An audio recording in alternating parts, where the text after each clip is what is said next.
Boom.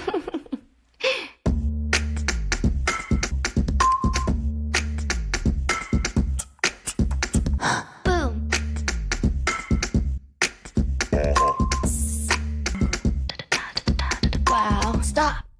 Welcome to There's More to Midlife Than Menopause, the podcast where we celebrate the incredible journey of midlife. Because, ladies, it's not just about menopause. I'm Sharon, Cliffe, your host and fellow midlife queen.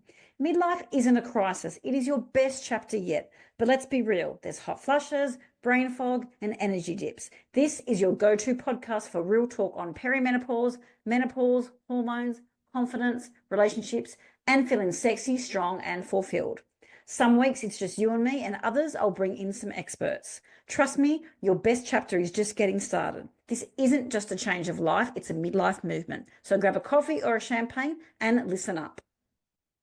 Welcome back to There's More to Midlife Than Menopause. Today's episode is 6 steps to cool down your hot flushes.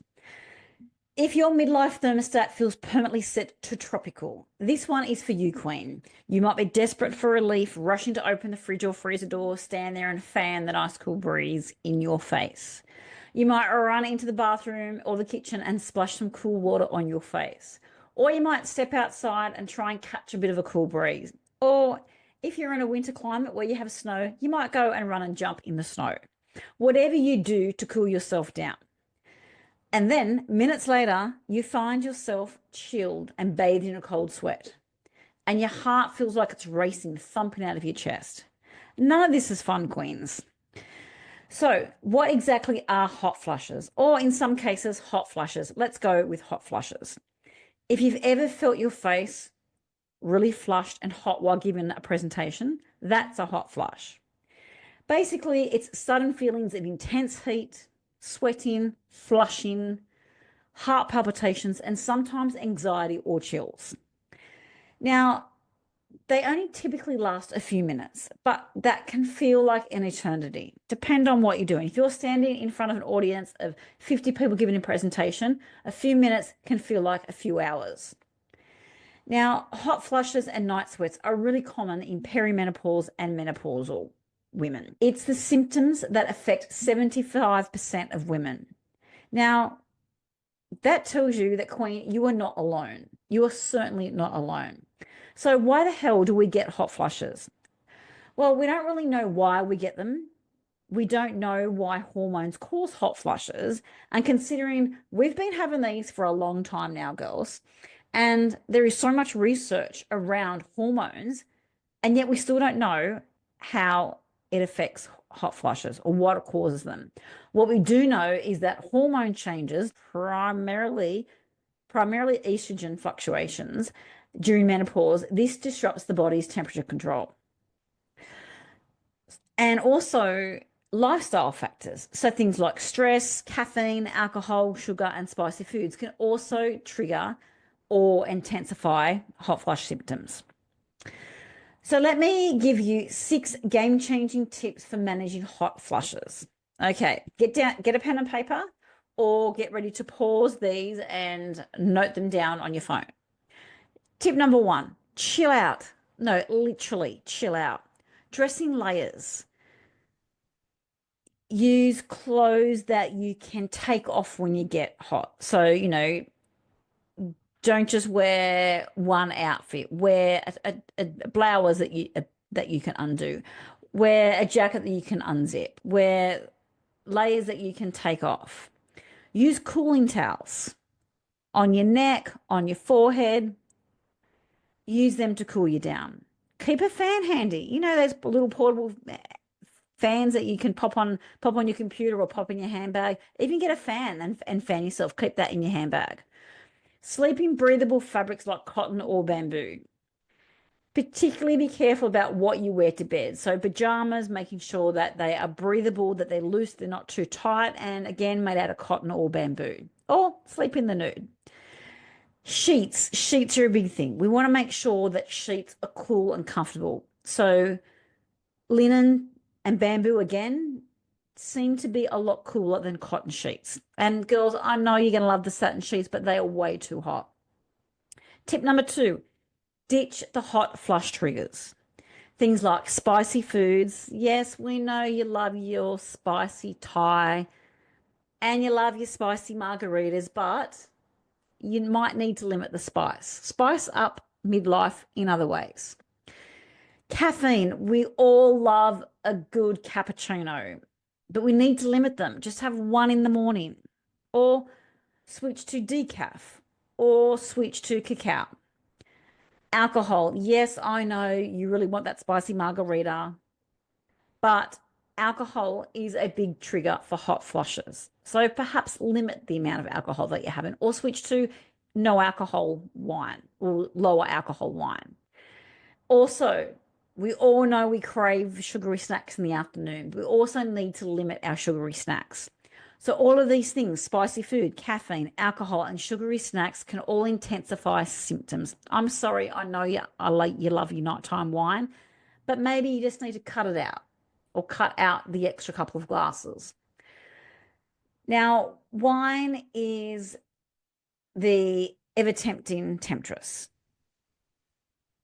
Yes, it can cause hot flushes, but you also got to think alcohol also disrupts your sleeping patterns, and that also triggers hot flushes. Number 4, nourish your hormones. You really need to eat foods that are rich in phytoestrogen. So flax seeds, soy, chickpeas. These really help to balance the estrogen levels naturally. You also want to make sure you stay hydrated. When you stay hydrated and you're drinking lots of water, or even, if you're not a big water drinker, then just take regular sips of water. Hydration can really help to regulate your body temperature. Tip number 5, move your body. Now, we're not talking about doing HIIT 45 classes here. We want you to move your body gently because we don't want to overexert yourself to make those hot flushes worse. Moderate exercise. So, taking a walk, doing some yoga, resistance training. They all reduce stress and balance hormone fluctuations. Now, strength training. Don't think of, massive muscles, bodybuilding sorts of things. Strength training for women in midlife is fantastic for your bones. It's also fantastic for regulating your hormones. So strength training can be really helpful in moving your body. Tip number 6, you may need to consider taking some supplements. What used to be HRT, now it's MHT. You might need to think about taking some magnesium or some vitamins. But before you do so, make sure you get some professional guidance. So make sure that you're consulting your doctor, letting them know about your symptoms. Now, if you talk to a doctor and they just come back to you and say, well, you know what, you're just going through menopause, don't settle for that. If you know your body, you know that if something's not right, or that you're feeling this discomfort for long periods, then something isn't right, and you need to make sure that you're heard. You need to really stand up and don't accept no, and don't accept that no, this is normal. Don't accept that.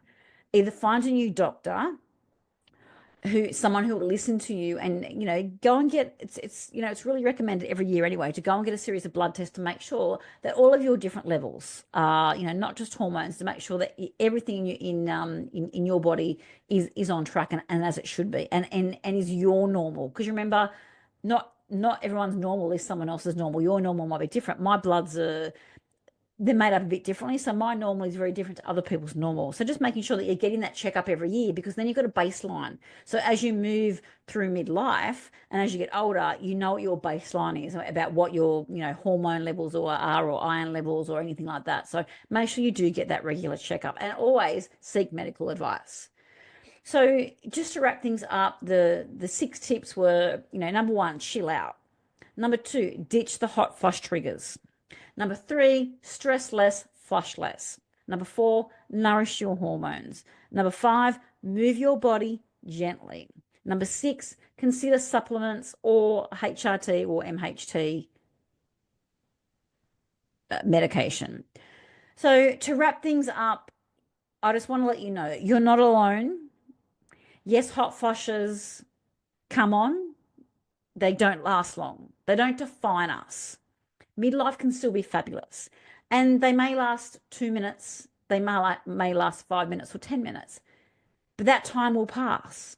And just thinking that 5 minutes or 10 minutes, really slow down, get some breathing, take some deep breaths, do some, meditation, do some thinking in your head, like, this is time for me just to sit here and regroup, to take some time to relax, to slow down my breathing, to really clear my thoughts. So use that time wisely.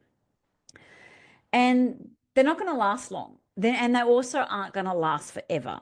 So that is my tips on staying cool for your hot flushes. I would love to know what your experience is with hot flushes and what you do to alleviate your hot flushes. So if you've done something that I haven't mentioned, please reach out to me on social media because I would love to hear from you. And hopefully this will help you to cool down.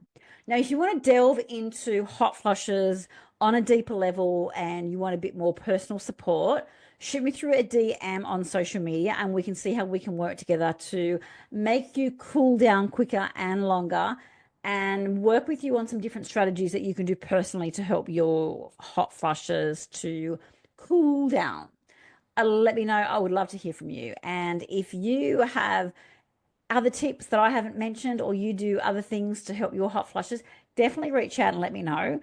And if you've got experience around, how you've dealt with hot flushes throughout your perimenopause and menopause journey, reach out because I would love to share your story on the podcast as well. Until next time, see you then. And that's a wrap for today's episode of There's More to Midlife Than Menopause. This isn't just a change of life, it's a midlife movement. If you've loved what you've heard, be sure to subscribe, leave a review, and share this podcast with your fellow midlife queens. Follow me on Instagram and let's spread the word that there's more to midlife than menopause. What?